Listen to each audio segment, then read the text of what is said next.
Well, to our fellow Americans, brave warriors, and steadfast allies, good morning.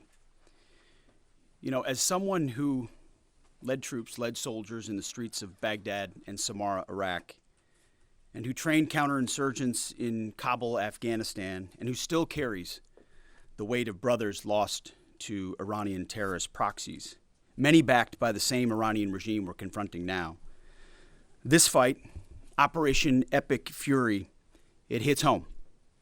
Our generation understands this fight. For 47 years, these barbaric savages in the Iranian regime have murdered our brothers in arms, my guys, your guys, our guys. Through their terrorist proxies and cowardly attacks, now they race toward a nuclear bomb to hold the world hostage. The Iranians have targeted and killed thousands of my American brothers. That race to a nuclear bomb, President Trump will never allow it. Not now, not ever, not on our watch. The mullahs are desperate and scrambling. Like the terrorist cowards they are, they fire missiles from schools and hospitals, deliberately targeting innocents, because they know their military is being systematically degraded and annihilated. Iran's neighbors, and in some cases, former allies in the Gulf, they've abandoned them. And their proxies, Hezbollah, the Houthis, and Hamas, either broken, ineffective, or on the sidelines. Iran stands alone, and they are badly losing. On day 10 of Operation Epic Fury, we are winning with an overwhelming and unrelenting focus on our objectives, which are the same as the day I gave my first briefing here on Operation Epic Fury. They're straightforward, and we are executing them with ruthless precision.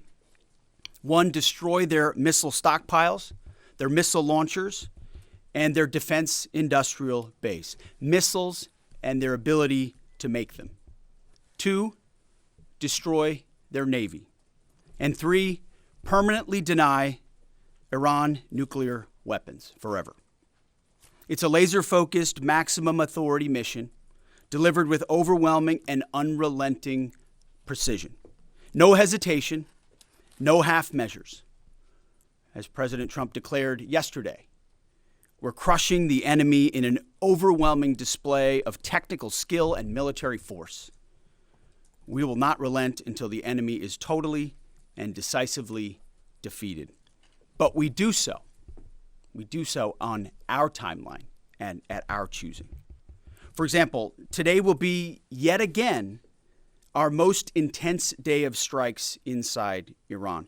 The most fighters, the most bombers, the most strikes. Intelligence more refined and better than ever. So that's on one hand. On the other hand, the last 24 hours have seen Iran fire the lowest number of missiles they've been capable of firing yet. Just the bifurcation, just the trend lines that we talked about on our first briefing. You see, this is not 2003. This is not endless nation building under those types of quagmires we saw under Bush or Obama. It's not even close.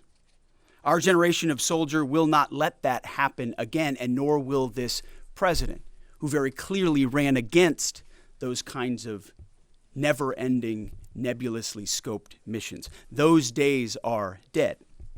Instead, we're winning decisively with brutal efficiency, total air dominance, and an unbreakable will to accomplish the president's objectives on our timeline. We stay locked on the target because here at the Department of War, that's our job. Now, the chairman and I, having just returned from Dover last night, our troops and their families and the enormous sacrifice that they make is certainly heavy on my mind. So I'll close with scripture, drawing strength from Psalm 144. Blessed be the Lord, my rock, who trains my hands for war and my fingers for battle. He is my loving God and my fortress, my stronghold and my deliverer, my shield in whom I take refuge. May the Lord grant unyielding strength and refuge to our warriors, unbreakable protection to them and our homeland, and total victory over those who seek to harm them. And amen. God bless our troops and this mission. Mr. Chairman, over to you. Thank you, Mr. Secretary, and good morning, everyone, and thank you for being here. I'm here today to continue the updates to the American people and to those in the room on Operation Epic Fury. First, let me start with honoring our fallen. As the Secretary said, on Saturday and again last night at Dover Air Force Base in Delaware, our nation's leaders honored our returning fallen as they arrived home for their final time. Last week, I shared a few of the names, and today I want to share the rest. Major Jeffrey O'Brien and Chief Warrant Officer 3 Robert Marzan were the final two fallen to return home and members of the U.S. Army Reserve's 103rd Sustainment Command out of Des Moines, Iowa. Last night, as the news has been reporting, we honored the return of Staff Sergeant Benjamin Pennington of the U.S. Army's 1st Space Brigade from Fort Carson, Colorado.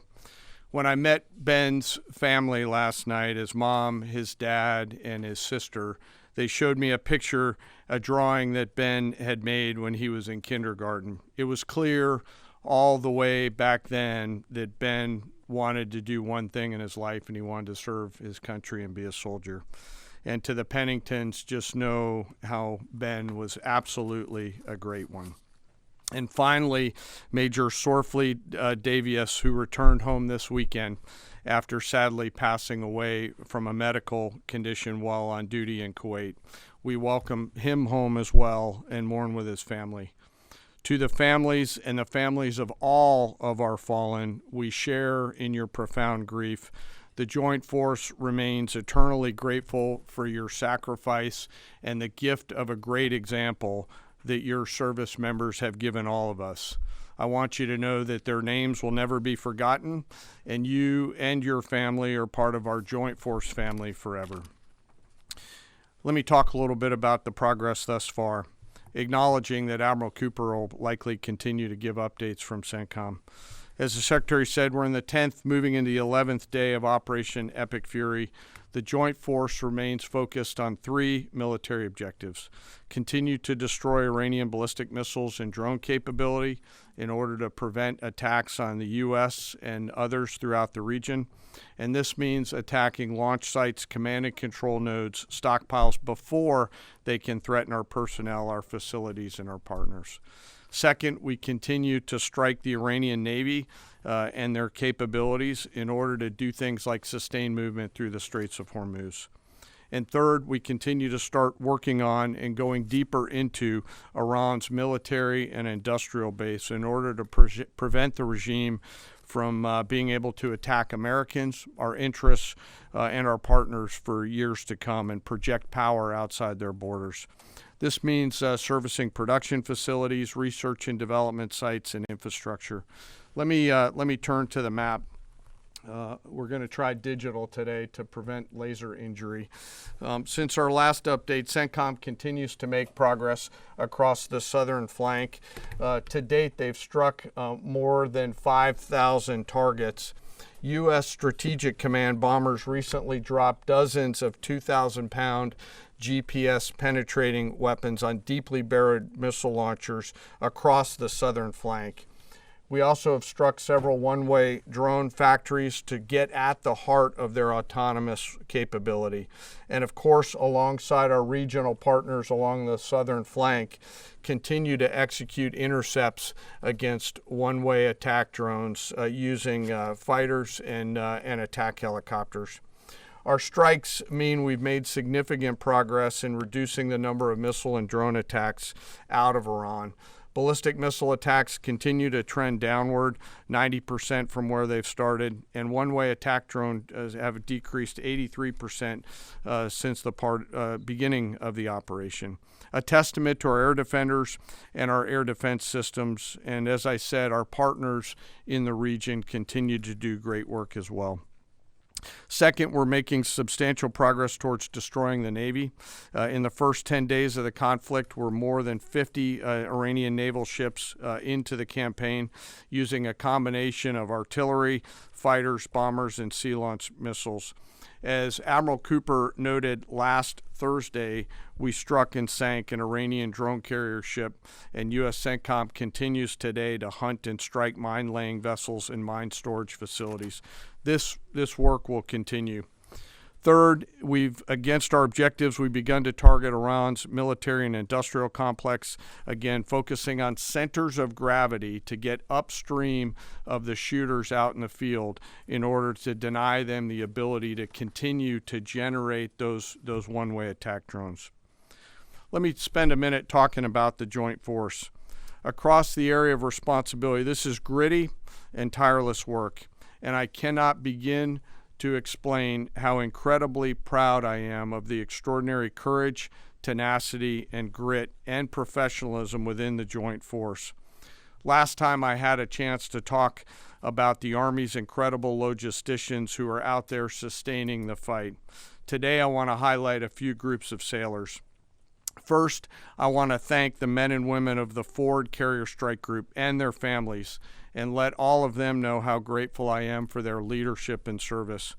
The crews on board this strike group have already been endured months at sea only to get their deployment extended. These exceptional Americans, rogered up, all supported by their families, continue to stand the watch, taking the fight to the enemy over and over again, night after night. Aboard ships like the USS Ford and the Abraham Lincoln are a special group of sailors I want to highlight today. These are the men and women, the sailors up on the roof running operations on the flight deck. With an average age of the early 20s, these are the unsung heroes of naval aviation. These young sailors, known for wearing yellow shirts, are in charge of the catapults, taxiing jets around on the flight deck, shooting jets off the front end, and recovering jets off the back end. They are literally involved with every single movement on the roof on an aircraft carrier. They are the last ones that a naval aviator sees before getting shot off the front end, and the first one that a naval aviator sees after safely trapping on the back end. And just for a minute, imagine you're standing on that aircraft carrier flight deck. There's 30 knots of wind in your face. The deck is slippery, covered in grease. It's noisy. There are propellers spinning. There's jet blast everywhere. The helicopters are running. Your head is on a swivel, and you're trying to direct a multi-million-dollar fighter into a 1-foot square box so that those naval aviators can be shot off into the black of night to go do America's work. Those jets are fully loaded with missiles and bombs, and they are a world-class team combined with the naval aviation and the aviators in those jets. This beautiful symphony of American spirit is the definition of perfectly organized chaos, and these crews do it every single time the carrier is at work. Oh, by the way, in the middle of the night and oftentimes in the pouring rain. These are dedicated young people who take the road less traveled to serve their great nation, doing the deeds that we need them to do. America's enlisted force is the pride of every nation's military, certainly ours, and the envy of every other one as well. Each and every one of them out there across the Joint Force are extraordinary, and in particular today I want to highlight the yellow shirts. Ladies and gentlemen, our work continues. It'll continue to be difficult. I ask every American to keep our deployed force and their families in our thoughts. Combat deployments can be tough on the force and the families, and it's important that we continue to remember that. I remain deeply humbled by the 2.8 million members of the Joint Force, and I'll end where I started, and that's remembering our fallen and their families whose sacrifice will be felt forever. And with that, I'll take some questions with the Secretary. A beautiful symphony of American spirit. Well said, Mr. Chairman. Thanks, sir. And I will just note that no other country in the world is capable of executing what the chairman just described, day after day, night after night, unrelenting. Well said. Thank you. Yes, sir. Alexandra Ingersoll, One America News. You talked, Mr. Secretary, you talked at the conference in Florida on Thursday that there was a 90% missile capabilities degradation and 83% drone degradation, and I know the chairman just repeated those numbers. We've seen the most amount of fighting these past 5 days. Is there any update to those percentages? And also, are you able to give any quantification of degradation to the enemy's nuclear capabilities yet?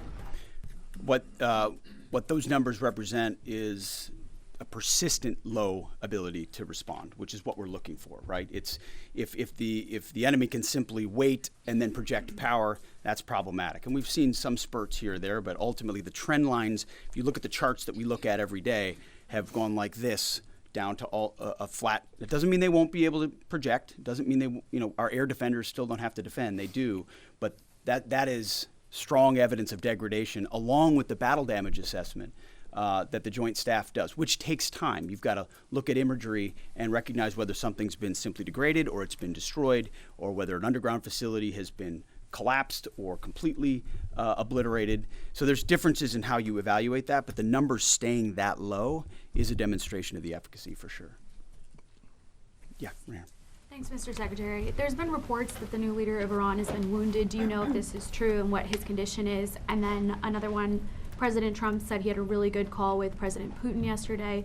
Will Russia be aiding us in this conflict, and can you share anything on that? Well, the president, as I've said before, maintains strong relationships with world leaders, which creates opportunities and options for us in very dynamic ways. So the president said it was a good call. I was not on it, but those that were said it was a strong call, reaffirming hopefully the opportunity for some peace in Russia, Ukraine, and also a recognition that as it pertains to this conflict, they should not be involved.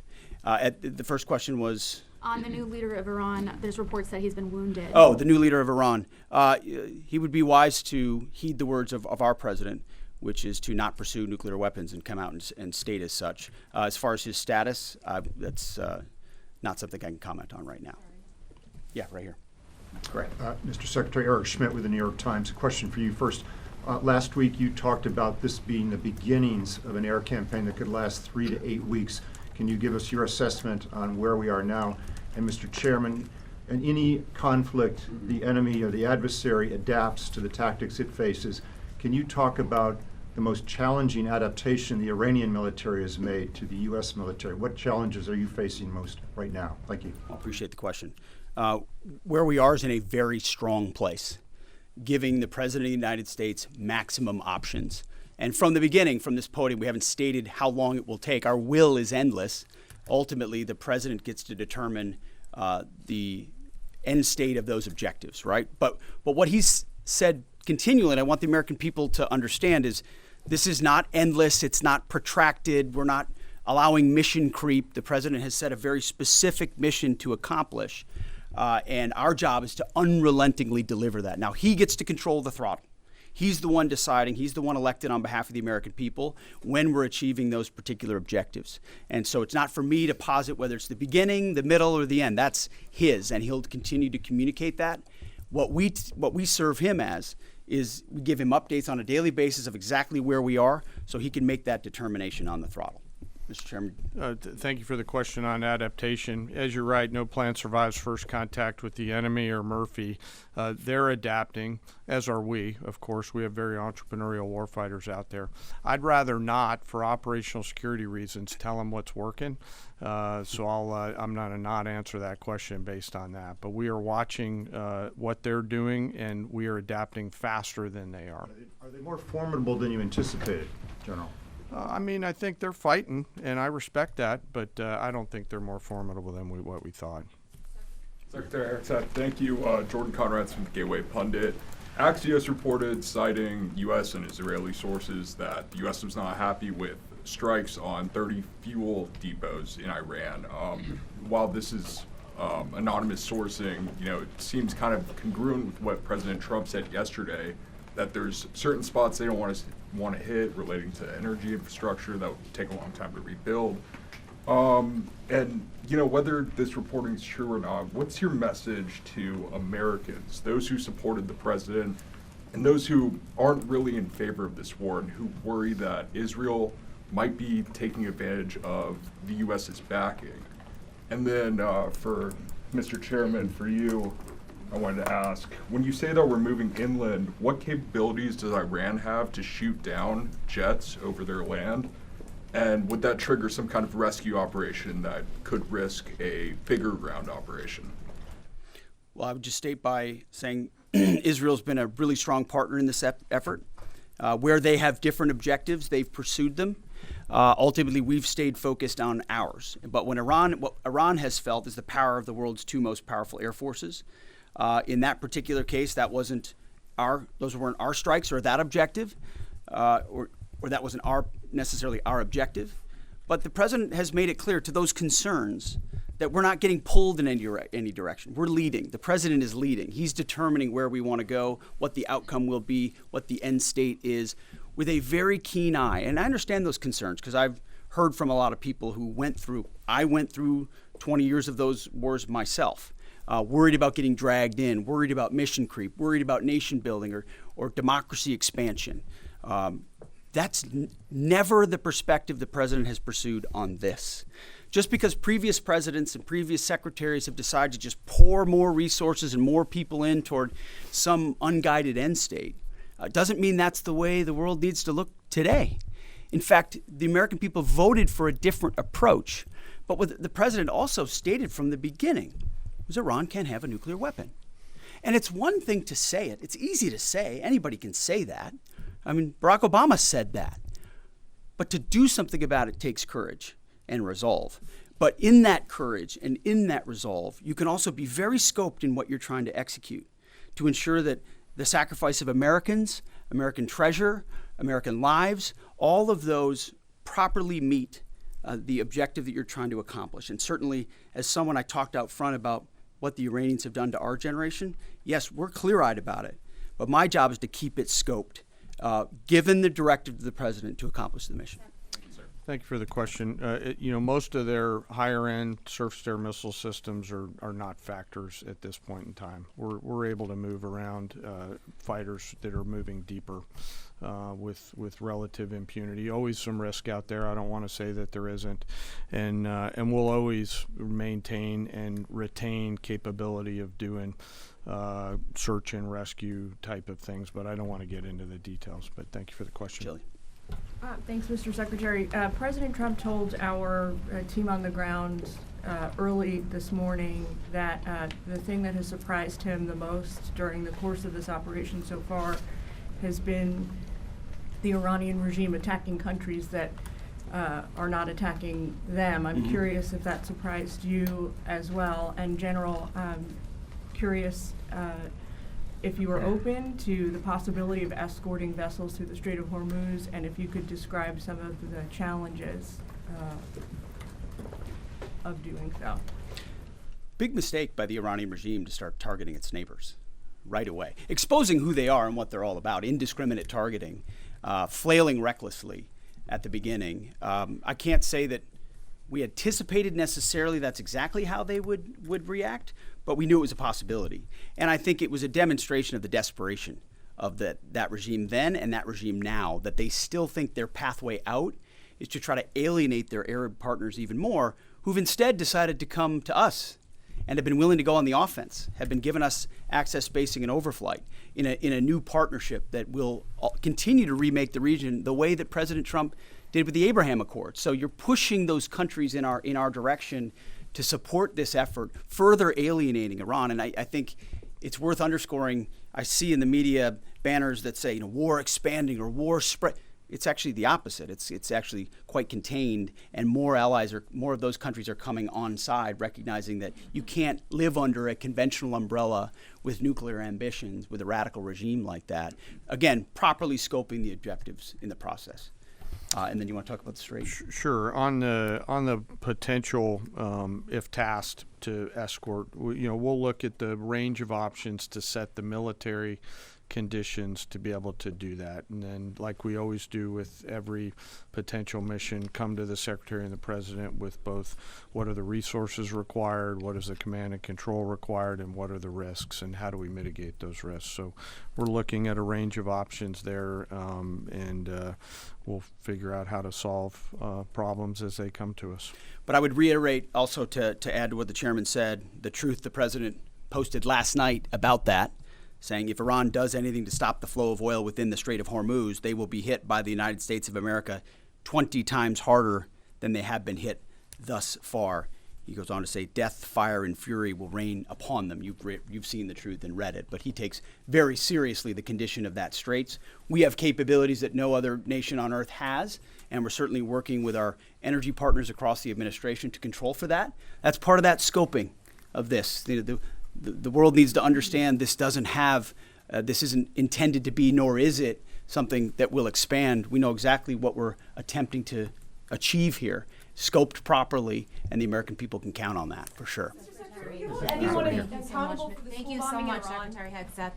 President Trump has long said that he wants to minimize the loss of life in war, which wherever it occurs in whatever country, which so many people obviously appreciate.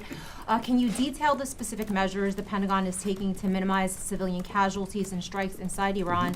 And secondarily, is the Pentagon prioritizing replenishment of precision-guided munitions, long-ranged strike weapons, or air defense interceptors? And can you share any details on which systems are being prioritized?